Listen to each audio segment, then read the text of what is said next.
Hi, everybody. Shari Pheasant here for The Right Conversation. I want to thank you for joining me on my podcast, and I hope you'll stick with me as we delve in the realm of leadership, employee engagement, professional development, and so much more. I'm really excited to start this journey and to have you with me alongside. Now, we're going to be interviewing some guests in some of my podcasts, and then occasionally you're also going to find me here just talking and having a conversation with you. Sometimes I just get to talking, and it's hard to fit someone else in with me. So occasionally you're going to show up in my podcast and find me here talking to you about something that I find highly important. Let me tell you why I started The Right Conversation.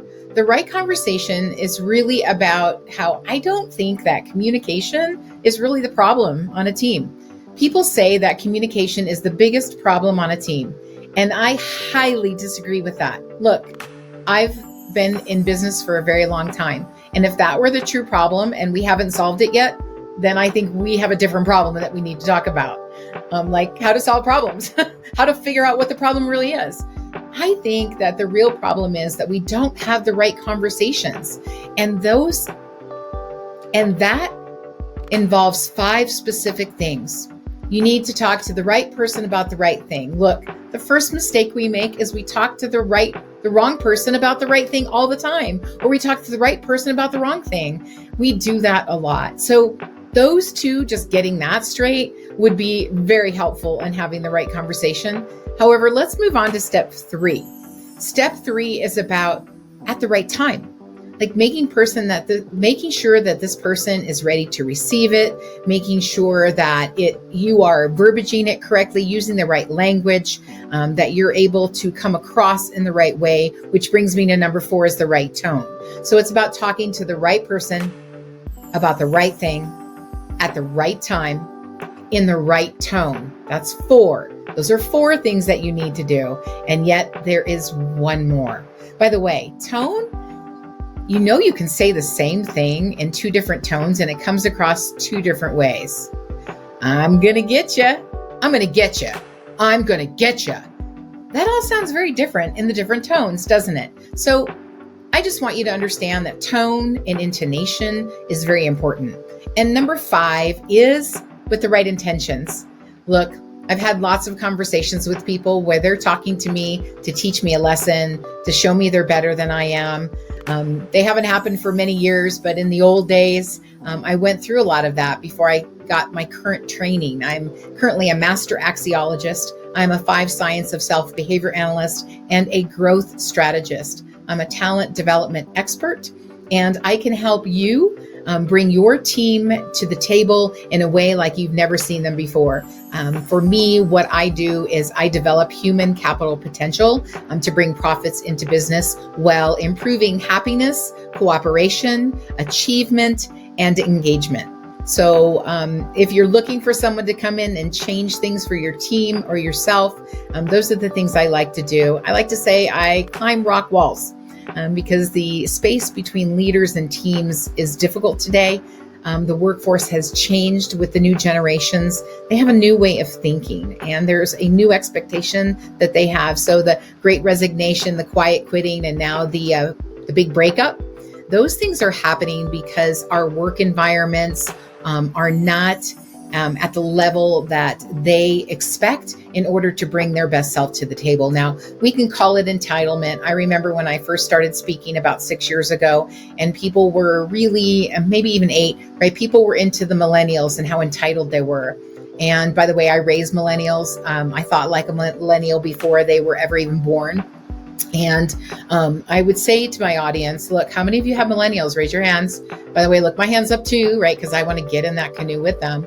And then I said, so what did you teach them? You taught them to have their voices heard, that not all leaders were integrities and not to follow just anybody, but to make sure that they've proven themselves, that they listen to you, that you are heard and you are valued, or go somewhere else. Right? So we've taught them that. We may not have known how it was going to show up in the workforce, but these are the value systems that we gave our children through our parenting and our teaching. And so if you're not liking where the workforce is, folks, and you are a baby boomer, I want to tell you that you did it. At least you were a part of the generation that did it. Maybe not you personally, but I know that I taught my children those values, and they are not entitled. They are particular. So when I suggest that to leaders, it's funny, the wake up that they have on their face, this new expression that they have. When I say, look, instead of entitlement, consider that they are maybe particular, right? They're a little particular about where they work. And so they want a leader that has meaning, that believes in the values of their employees, matching the company values. They want a leader that's into development and to helping them along the way, so that once a year when they are up for their review, they're eligible for a raise or a compensation bump, so that they know that they're being successful, right? Our job as a leader, I don't see the leader on the top anymore. If anything, the leader's at the bottom if you want to go top and bottom, but I don't think there's a top and bottom. I think the leader's in the middle. I created what I call my leadership circle, and I have the leader in the middle of all of the things that are required in order to be a good leader and get the most out of your human capital potential with your team. And that does require behavioral flexibility. So in my conversations that I'm going to talk about in our podcast, I'm going to delve a little bit more into communication, the issues that we come up with, expectations of the workforce, leaders, what's happening beneath the water, right? The Titanic, I always tell everybody, the Titanic sunk because of the piece of the iceberg beneath the water, not above the water. And when you get into sciences of behaviors, they talk about DISC, that's talked about a lot online. It's called the science of observable behavior. And a lot of your assessments that are online are not validated. They aren't scientifically tested. They are no longer accurate. And they're going to give you a piece, a small piece, 25% of who you are, but the other 75% is a guess. And when you're acting on 25% accurate information, you cannot make the right decision. I believe in the 5% rule. If you're off by about 5%, you're still going to make the same decision, so it's okay. That means like in the business, on your P&L, on your balance sheet, if it's off by 5%, it's not a big deal, right? You're still going to make the same decision that you would make if it was 5% the other way. However, if you got a 75% swing, right, because you're only 25% right, then you are not making the right decision. So be careful of those assessments online. That's why I'm a 5 Sciences self-behavior analyst, because DISC is the iceberg above the water. It can be deceiving if you don't know what's underneath it.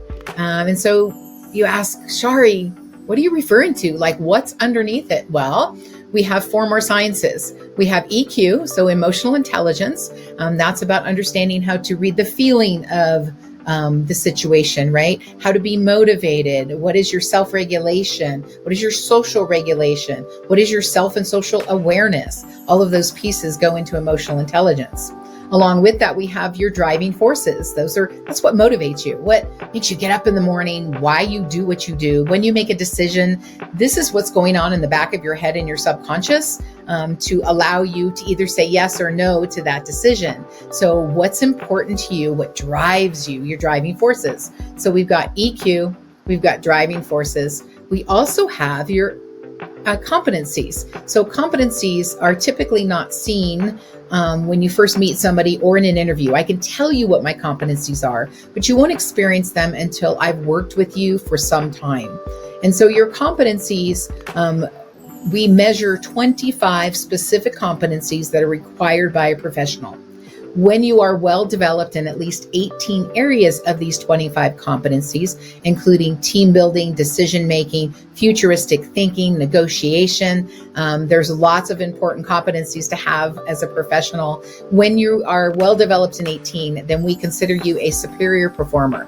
So we have a competencies program that we put you through, so you know what competencies your team has, what you have, and what we need to work on. Like, we take a process where we evaluate what competencies are needed right now, and we look at what you have, and then we measure the gap between that, and we address that. And then the last of the 4 sciences that's beneath the water is acumen. And so this is how you see yourself and how you see yourself in the world. Now, I'm thrilled. I think I mentioned earlier, I received my master's in axiology last spring in 2023. And I'm really excited about that. That is the study of human value. It is a science that was discovered by Dr. Robert Hartman. He was 14 years old and was a Jew and lived in Germany at the time of Hitler. And so when he came up with this concept of good and what is good and how do we apply that to people, how do we see that? And then how do we measure that value of good in the world? Pretty deep discussions that we get into. I'm still involved in several groups today to continue my work in the science of human value. So those are the 5 sciences of self. We have DISC, observable behavior. We have driving forces. That's what drives you. We have your EQ, and that is your social awareness and regulation and motivation. We have your competencies, and this is your skill set that goes into your performance as a professional. And we have your acumen, how you see the world and how you see yourself in the world. When you put those 5 sciences together, that is the make of human design. That is who you are on the inside. You'll always hear me say, I'll see you on the inside, because I believe that we should operate from the inside out. Look, I'm going to say it. I love it when we all get naked. I know, naked. I said naked, N-A-K-E-D. Naked is really, it's not about clothing removal. If you're thinking professionally, naked is about having no cloak on you, right? Think of the, what was the king with no clothes? Right? He always thought he was dressed beautifully and he really had no clothes. That perception thing, boy, that's another conversation we can have. And I think about naked when you're standing in front of the mirror naked. It's uncomfortable. I don't know about you, but I pose. I suck it in and I pose to make it look as good as possible. And then I breathe and everything just goes right back where it was in the beginning. Well, take that feeling of being naked, of just dealing with what it is, what you have, loving you as you are where you're at. And now let's flip that into the professional realm. Look, there is no leave it at home or leave it at work anymore. If you're still thinking that, stop. We are into the holistic realm of humans, and that involves both work and home. So if you take that nakedness and you bring it to work, you are who you are. There is no good or bad. That means that you look at others as well and you accept them for who they are. I'm also DEI certified. That's diversity, equity, and inclusion. And equity is different than equality. We're not looking for something that's equal. We are looking for something that is equitable, because everybody needs something different to create an equitable environment for us. So it's funny, we talk about how difficult it is in DEI, and we think about nationalities, gentrification, and religion. Those are very difficult conversations to have when people are so different in those areas.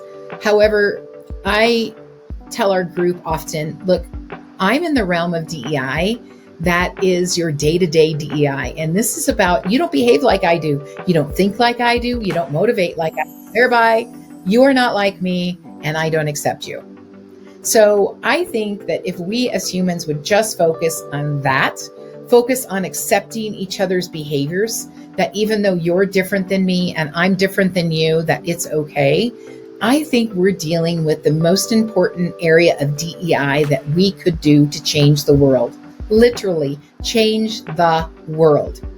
If I accepted you for who you are because you're different than I am, and understood that you make me whole, that your assets and attributes and my assets and attributes put together make the whole. In fact, there may need to be 8 of us that are different from each other to really make the team whole, so that we can take advantage of all the different ways that people can do things. If I could come from a place like that, I am genuinely rich. Right? I don't believe that rich is just about money. I believe that rich is about your experiences, your connections, and the things that happen to you, and your education and your knowledge and your heart and your mind that you carry with you through this world. So I wanted to let you know a little bit more about what you can expect in the right conversation in this podcast. Again, I'm going to have great guests that come on and talk. I'm also going to have podcasts where it's just me talking to you about something that's really important topic, like having the right conversation. How do we accept people as humans? How does leadership need to change? What are the right conversations we need to be having that we aren't?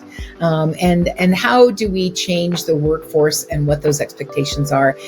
And I think that how do we develop? Look, change management, 85% of it is about people. And developing people for strategies in your business. Look, when people are happy, your business is going to make more money, because when people are happy, they're more productive, they're more efficient, they're more cohesive, they're more collaborative, they're more innovative, right? So they're coming up with creative ideas for your business that you can use. And that is a great thing. So it's really important to dig into the right conversations so that we can talk about all the things that are in that soup of life, that soup of the workplace, that soup of we as humans and how we relate to each other. What does that look like? There's a lot of ingredients in there, and every now and then one ingredient's a little more than another, and we've got to add more. I don't know. Have you ever made spaghetti sauce? I'm Italian, and I make spaghetti sauce by the taste. And I'm always adding a little bit more. And I think I'm done with the rosemary. And then I know that I need just a little bit more.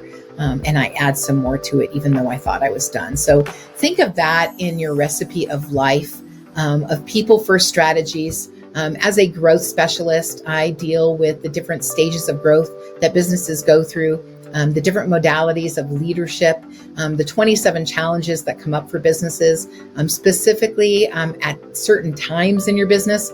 If you are not aware of the 27 challenges, I would love to show you a little bit more about that. I have been a business professional my entire life. So I started at 18 as a manager at Godfather's Pizza. By the way, I was fired for my very first manager role. I want to let you all know that.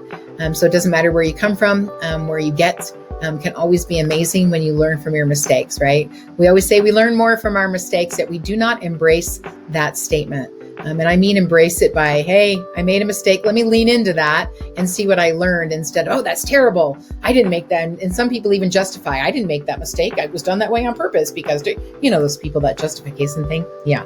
So I made a mistake in my very first role as manager. I was dating the store manager. I was an assistant manager. And we brought on a new assistant manager, and he was dating her at the same time. I know. Could it get any messier, folks, right?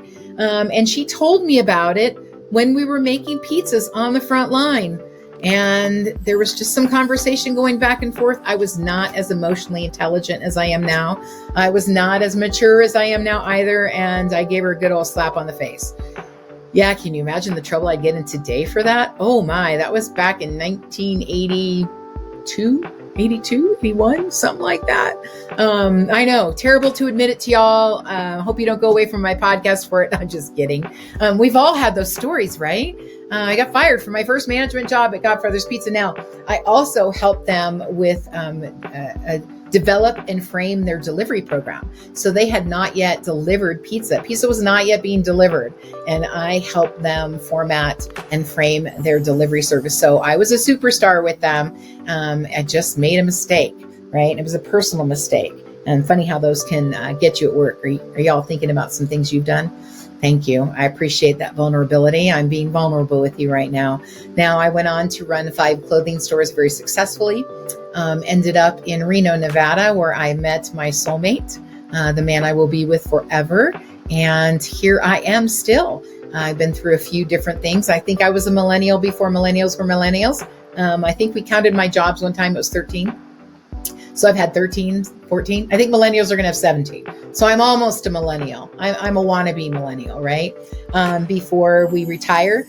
And I have had a lot of experience. One of the things, my husband and I have owned an automotive shop, maintenance and repair shop for 20 years. We are a very high-end shop. We do deal with fleet. We are Union Pacific. We are a Napa Gold shop, Napa Auto Care. We are ASE Blue Seal as well. Our son works with us there. He is a world-class technician. And my husband, that's his trade.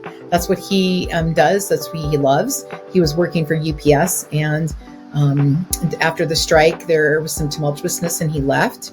And I said, let's open a business. And he said, I don't know anything about business. And I said, I do. You know enough about the automotive industry. So let's put our pieces together and make some great things happen. And so that's what we've been doing.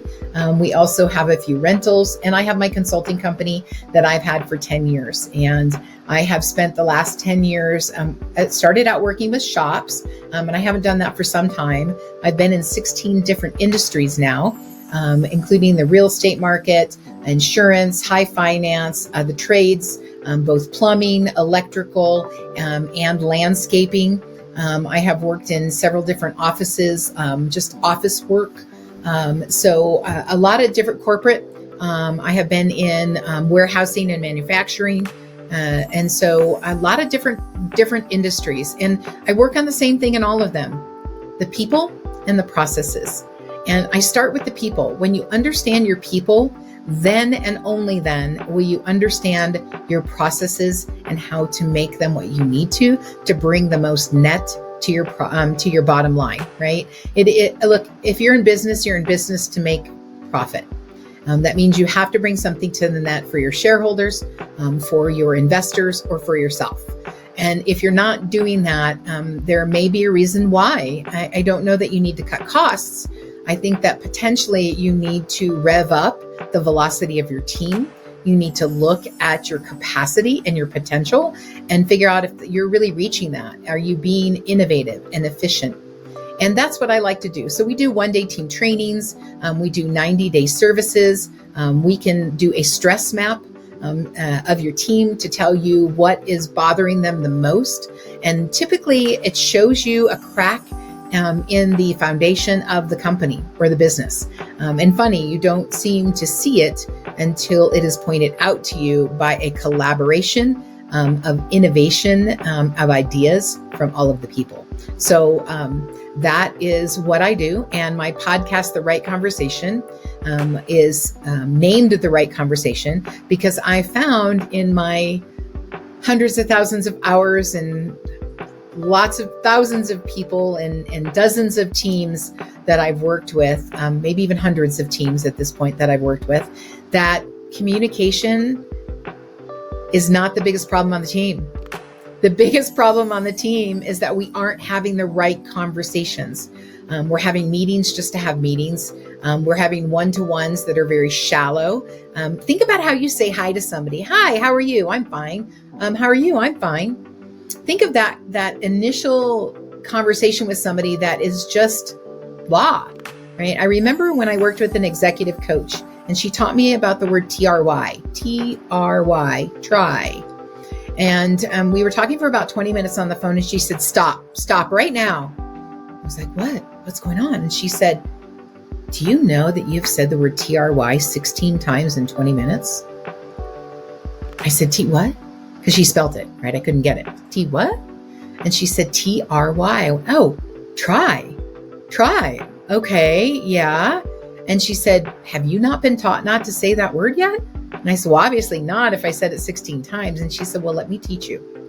The word TRY, when it lands on your subconscious, by the way, my 5 sciences of self and my master's in axiology is all about being in the subconscious. I am NLP certified as well. I've got a few things under my belt that I bring to the table to help people. But TRY lands very flat. It almost gives your brain negative energy. I said, well, what do you say instead of it? I just couldn't think, right? And she said, I'll work hard at, I will focus on, I will make sure it happens. Right? Different words. So think about it. Shari, I'm going to try that. Or Shari, I'm going to make that happen. Shari, I'm going to work at that. Shari, I'm going to focus at that. That's the right conversation, right? So when I had that conversation with her, she taught me to really start paying attention to language. She taught me to understand that leaders and what we do in leadership may not always be accurate. It's important for us to be vulnerable and transparent because the new workforce is looking for a vulnerable leader. They're looking for someone who's working to do good, but knows they're not everything and doesn't expect that of their employees either. I like to say, I am the queen of horsepower. I own a shop. It's horsepower on wheels. I also have a beautiful barn that we bring teams out to for team trainings, and people come ride with me. That's Horsepower on Hooves. And I love to work on the horsepower in you and your team. So I hope that you stick with me with this podcast. Please like, share, and follow, and get other people involved. If you have anything that you want me to talk about that you haven't heard me talk about, please reach out to us. You can find us on our webpage, 𝐶haryPheasant.com. Give us a quick email and tell us what you would like to talk about. I think right here on the podcast platforms, if there's ways that you can let us know, tell me what you want to dig into and what's the conversation that you want to nakedly get into so that we can have the right conversation about the right thing at the right time to the right person in the right tone with the right intonation. And finishing number 5 for you was, look, when you talk to me, have the right intentions. The right intentions are wanting to develop me, wanting to understand me, wanting to help me understand you, and wanting to help us both move to a better place. So when you do all of those things in the right conversation, then great things happen. So let's get started. Let's start talking about the tough stuff. Let's have the right conversations, and let's move this forward on this podcast with me. I'm really glad you're joining me. This is Shari Pheasant on the right conversation. And I'll see you on the inside.